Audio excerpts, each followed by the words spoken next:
My name is Monica Enand. My company is Zapproved, and we provide compliance software to companies to help them when they are experiencing litigation.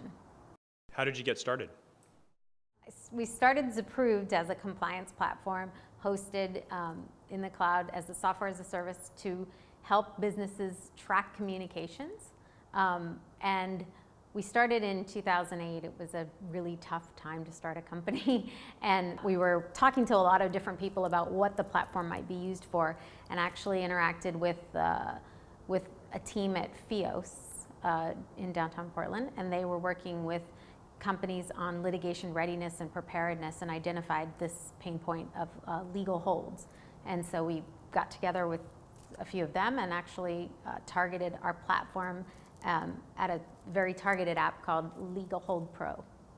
Tell us about your career path and how that led to where you are today. Yeah, most of my career has been in big companies. I actually started my career here at Intel in Portland, Oregon, and spent 8 years there, and worked for IBM for a few years.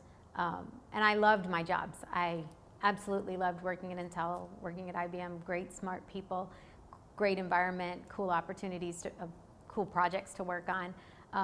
But I started becoming more and more entrepreneurial as time went by. And at IBM, I actually was very entrepreneurial in the project I was doing, and it just made me catch the bug that I needed to get to a smaller company.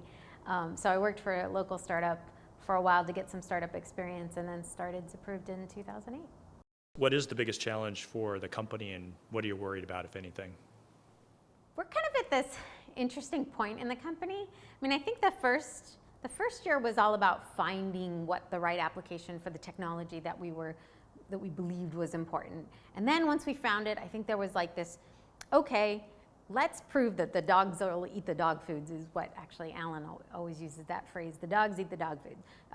Can you get a representative set of, half a dozen or a dozen customers who will actually use this and prove, hit all of those checkmark milestones that startups need to hit? Can you sell to enterprises? Can you scale? Can you meet the security requirements in the cloud? All of those things. And then we've hit this phase recently where it's now all about scaling. It's like, okay, now we have plenty of customers under our belt, and they're in a variety of industries, and they're a variety of sizes. Now we know the market pie relative to what we have is still large, and so it's really just about scale. So it's changed. What advice do you have for budding entrepreneurs? Oh, I don't know. I think there's so much advice out there that people say the same things over and over again, but they're all true. It's persistence, and it's an emotional roller coaster.